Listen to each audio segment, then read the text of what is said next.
وقتی که دعوا داریم بنده خدا هستیم، امت رسول الله صلی الله علیه وسلم هستیم، در بندگی قائم هستیم. خدا امتحانمون میکنه که کو در بندگیش قائم هست یا نه، و امتحان میکند به چیزی از خوف به سری بنده می آید. این امتحان پروردگار است که در همون اسلامش قوی هست یا نه. از اندک شمال و از اندک باد دیگرگون نشوه بنده باید. بیشتر من الخوف والجوع و گرسنگی را حضرت امام شافعی رحمت الله علیه میگفت که هو صوم رمضان، با گرسنگی امتحان کردن پروردگار روزه ماه شریف رمضان است که انشاءالله که این ماه شعبان رفته است. ماه رمضان هر روز یک قدم نزدیک شده. ماه شریف رمضان هم امتحان پروردگار است. در حقیقت وقتی که بنده سخن پروردگار را میخونه و در تجربه میبیند، بعد میگیره یقین که الله ذوالجلال چی است حق گفته ایستاده است.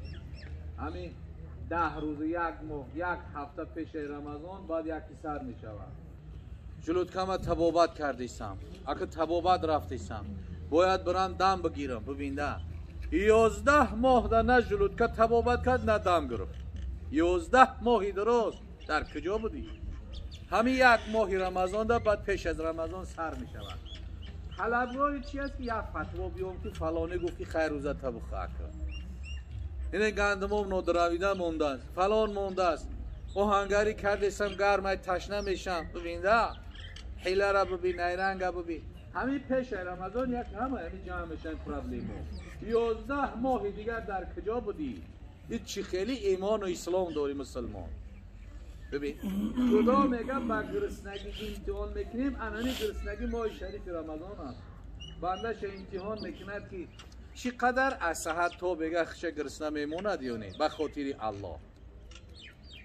و روزه ماه شریف رمضان همون قدر برادر و اجر و پاداش و ثواب دارد که حتی خودم گواه هستم که زنه که با توفیق بایدت در ماه 9 ماه کودک داره و روزه دار هستند. برای چی؟ از ثوابش تأخیر نکنم، اخیر نمونم. روزه چی است؟ الله ذوالجلال میگه الصوم لی و انا اجری. روزه مخصوص عبادت برای من است. خدا میگه من پاداشی او را میدهم. نماز در خم راست شدن میبینند، حج میره یک لباسی سفید میپوشی میبینند، زکات مال تا میبراری تقسیم میکنی میگن ها صدقه کرد جواب کرد میبینند، خیرات و صدقات میکنی میبینند. اما از در بین ما کی روزه دار است؟ هیچ کس نمیدونه. در پیشانی یگان کس نویسندگی نیست که روزه دار است. ببین عبادت هست که خداوند میگه مخصوص عبادتی برای من است. خدا میگه الصوم لی و الله ذوالجلال چی میگه؟ و انا اجری، من پاداشی او را میدهم. وقتی که مخصوص برای الله هست، الله میگه خودم پاداشی او را میدهم. امتحان پروردگار است. این چی است؟ گرسنگی است. بشیء من الخوف والجوع و نقص من الاموال. نقص از اموال، کم شدن مالها. کم شدن مالها را گاه انسان بانکرات می شود. مال و مالش چی است؟ مفلس می شود. بگی گاه میشه مال و ملکش نیست می شود. گاه دائما یکسان این دولت نمیره برای دمیزاد. گاه کم بغل بای می شود، گاه با چی از کم بغل می شود. این چی از قانون دنیا همین است. و الله ذوالجلال چیکار میکند؟ میگه امتحان میکنیم شما را با کم کردن مالاتون.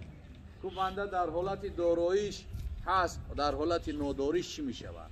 نقص من الاموال. حضرت امام شافعی رحمت الله علیه میگه که نقص من الاموال و زکات المفروضه. نقص از اموال میگه این زکات فرض گردانده شده هست. همین زکاتی که در 1 سال برای ما الله ذوالجلال فرضش گردانده است که از 1000 شانک 2.5 پوی، یعنی از $1000 $25، از 1000 2.5 پوی. که امروزه مثلا از 2000 کشید بعد زکات واجب میشه، $50 میشه. اگر نگاه کنیم خیلی کم است. خب با اینم الله ذوالجلال بندش چیکار میکند؟ امتحان میکند که اون زکات مالش میبره یا نه. انا که چی است با همه بنده در حیله میزنن. انا خونه ندارم یکی 10 15 20 هزار دلار دارم. من زکات مول من نتونم برای خونه ندارم. با خونه نداری 20 هزار دلار داری، کوارتیر داری، برای چی نمیتی؟ میگن که خونه نداشته باشی نمیتی. ببین ده حیله را ببین، نیرنگ ببین. کار کرده حیله و نیرنگ میکنه که یک کس بگه زکات مول تنه.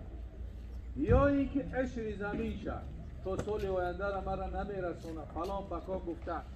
این هم چی است؟ کم کردن از مالکتم امتحان پروردگار است. با او مثلا که سیب یا کارتشکا و چیزی که میبراری از زمین عشر میتی یا زکات مال تا میبراری از خش تبار تا میتی، با خداوند چی فایده میرسه؟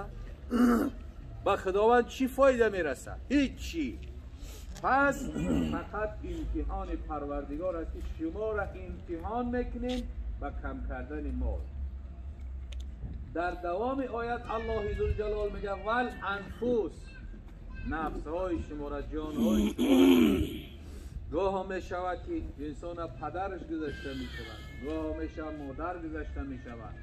وقتی که از بین ما و شما که اونها که سفر آخرت میکنن، اینم امتحان پروردگار است. هر یک نفری که از ما و شما گذشته می شود امتحان پروردگار است که بنده چقدر صبر دارد. که بنده وقتی که مصیبت به سرش آمد چی میگوید؟ بنده وقتی که مصیبت به سرش آمد انا لله و انا الیه راجعون زیباترین کلمه را باید بگوید، غیر دیگر کلمه نیست. در دوام الله ذوالجلال گفت ول انفس بشیء من الخوف والجوع و نقص من الاموال والانفس والثمرات. گفت الله ذوالجلال ثمرات بعضی وقت باغها البته که چی است سرما میزند و آفت میاد. دیگر مفسرها گفتن ثمرات در حالتی هست که پدر و مادر حیات است و فرزند از دنیا گذشته میشه. اگه پدر و مادر از دنیا گذشتن میراثی ای، هیچ کس پدر و مادرش دائمی نیست، هیچ کس. و خودمون که پدر و مادر شدیم نوبت رفتن خودمون است. باز چه است که نوبت باید به دیگرها بسپاریم. حضرت شیخ سعدی میگفت ای که بر پشت زمینی همه وقت آنت نیست، دیگران در شکم مادر و پشت پدرند. ای که در بالای زمین چرخ میزنی حیات به سر میبری همه وقت آنت نیست. ای که بر پشت زمینی همه وقت آنت نیست، دیگران در شکم مادر و پشت پدرند. دیگران در نوبت ایستادگی اند. بعضش حال تولد نشده است، بعضش حال در پشت پدر به رحم مادر نگذشته است و در نوبت ایستادگی اند. باید که چی است که دیگران که نوبت به ما و شما دادن رفتن، ما هم نوبت با می آمدگی و میتیم و میریم. خیام نیشاپوری میگفت آنها که کوهن بودن آنها که نوند، هر یک زیپی هم یکایک بیروند، این ملک جهان به کس نماند جاوید، رفتند و رویم و باز آیند و روند. هر چی قدر بودن رفتند، هر چی قدر هست ما هم میرویم و هر چی قدر که میآیند او هم چی است از قفای ما و شما آمدنی هستند. و چی است که و ثمرات. و البته که مصیبتی که انسان به نسبت پدر و مادر فرزند از دنیا رفتن مصیبتی وزن‌تر است، مصیبتی مشکل‌تر است. رسول اکرم صلی الله علیه و سلم وقتی که ابراهیم فرزندش، ابراهیم از ماریه قبطیه بود، 18 ماهه بود در آغوش رسول الله صلی الله علیه و سلم، وقتی که تب داشت نفسها بزور نفس میکشید و در آغوش مبارک رسول الله صلی الله علیه و سلم جان به حق تسلیم کرد. و رسول خدا صلی الله علیه و سلم صحابه که در اطراف بودن نگاه کردن، آبهای چشم مبارک رسول الله صلی الله علیه و سلم همه تبریش همه چکار کرد؟ ایزان شد. عبدالرحمن ابن عوف پیغمبر خدا گفت که یا رسول الله، یا رسول الله. گفت پیغمبر خدا را گفت عبدالرحمن ابن عوف و اشاره به سوی چکار کرد؟ اشکهای پیامبر صلی الله علیه و سلم کرد که مقصد تو گریه میکنی، از دنیا رفتن حکم پروردگار است. پیامبر صلی الله علیه و سلم چی است که گفتن اشک ریزاندن در مصیبت هیچی از اشک رحمت پروردگار است. گریه کردن رحمت پروردگار. گفتن اشک ریزاندن در مصیبت هیچی از اشک رحمت پروردگار است. گریه کردن رحمت پروردگار است. اما اشاره به زبان کردن که از این باید خود نگاه بداری که به زبان هر گپی ناگفتنی را باید نگویی. بسیار در مصیبت ها است که مردم ما و شما خصوصا خواهرها و مادرها سخنهای میگن که به همون سخنها مشرک میشوه، از دین به دین میشوه. تو برای چی مردی؟ او با اختیار خودش بود، خودش با اختیار خودش بود و گپا ببین تو برای چی مردی؟ این کودکات با کی موندی؟ نعوذ بالله. رزق رسان فقط یک نفر از الله از خلاص. همه ما رزق خرستیم. یک کودکات با کی موندی؟ یک سخنای هستن که سر تا پا شرک کفر هستن. این خانه تا با کی موندی؟ کودکات با کی موندی؟ تو برای چی میری؟ ای نامرد برادرها هشتونه به سر بگیرین، عقل تو را کار بفرمونین. این سخنای شرک کفر هستن. خواهرها و مادرها را زیادتر بفهمونین. خداوند آیت گفتیم که خداوند میگه انا لله و انا الیه راجعون. خداوند میگه فاذا جاء اجلهم لا یستأخرون ساعة ولا یستقدمون. وقتی که مهلت ما برقرار کردیم به اتمام رسید، یک نفس پیش پس دیگه رفتن نمیتونه. همین خیلی سخنها گفته می شود. پیامبر اشک چشم رخصت دادن و اشاره به سوی زبان کردن که زبان باید از گفتار بیهوده منع کنیم. در این حالت بنده چیکار میکند؟ غیر شکر صبر دیگر هیچ از دستش نمیاد. فقط شکر میکنیم که خداوند هزاران با شکر. هر چیزی که خدایا تو میکنی خوب میکنی، شکر میکنن و صبر میکنن. خداوند برای صابران مخصوص حدیث‌های زیاد بیان کردگی است که صابران کی هستند؟ کسانی هستند که رحمت خدا نصیب حالی هم میکنند. برای صابران حتی نفری که فرزندش از دنیا گذشته شود، پیامبر صلی الله علیه وسلم در حدیث مبارک بیان میکنند. حضرت جبرائیل میفرسته که برای بنده مرا ببین، بنده من چی میگه، بنده من در چه حالت است، بنده من چی میگوید. در جوابش میگه بنده تو چیکار میکنند؟ شکر میکنه و صبر میکنه. بنده تو خدایا به حکم تو راضی است. خداوند امر میکنند ابنوا لعبد بیتا فی الجنه و سموه بیت الحمد. در جنت برای همه مصیبتش یک قصر بنا کنین، او را خانه شکر یا خانه حمد نام کنین. انا همو قصر که خانه حمد، خانه شکر نام داره، نصیب همو کسی میشه که در همو مصیبت چیکار کرد؟ صبر کرد. بشیء من الخوف والجوع و نقص من الاموال و ثمرات.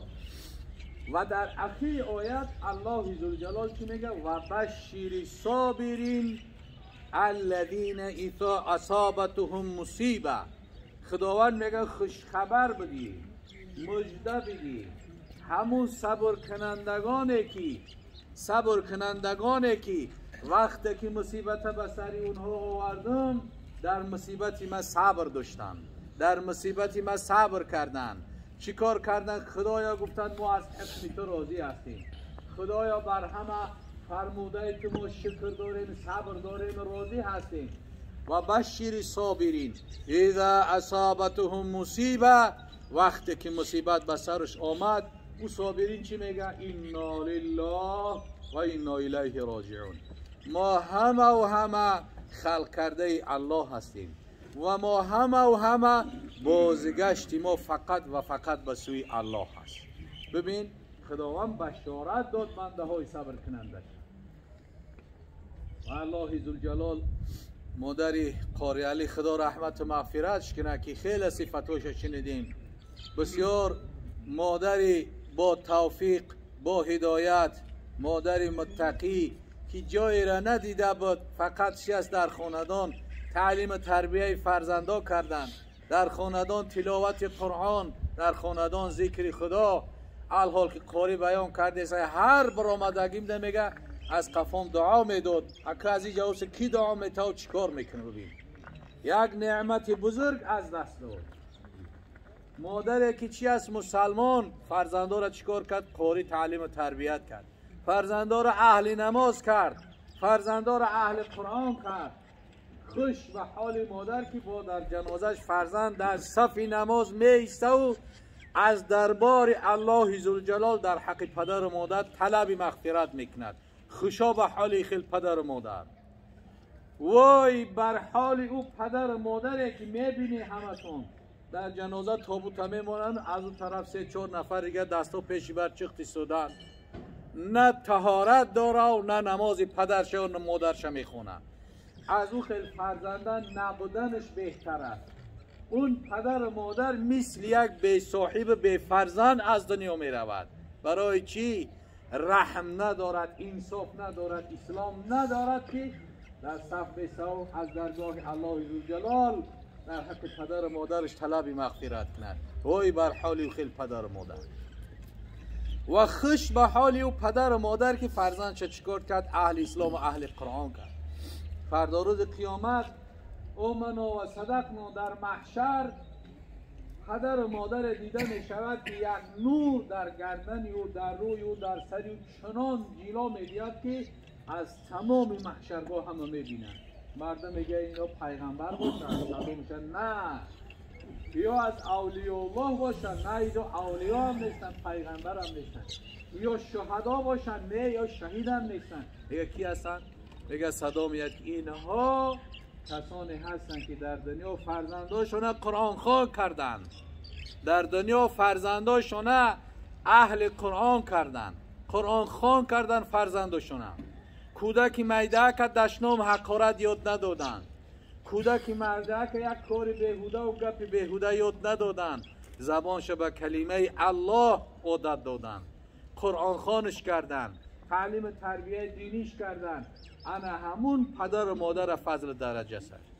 خشا به حال مادر که البته که چنین فرزنده را تعلیم تربیت کرد که همه در شریعت استقامت دارند، همه پابند نماز و پابند قرآن و عمل صالح هستند. خشا به حال مادر. خداوند روح مادر شاد و قبرش پر نور بگرداند.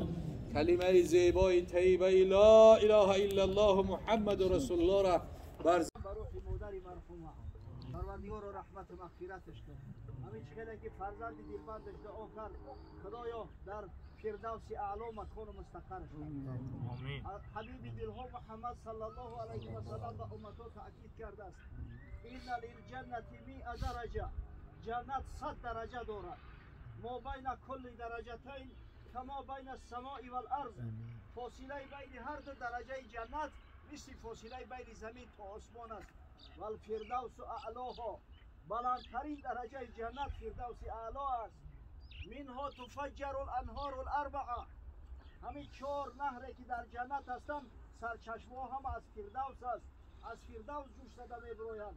بعد حضرت صلی الله علیه و سلم ما و شما را نصیحت کرد فاذا سألتم الله الجنة فاسألوه الفردوس.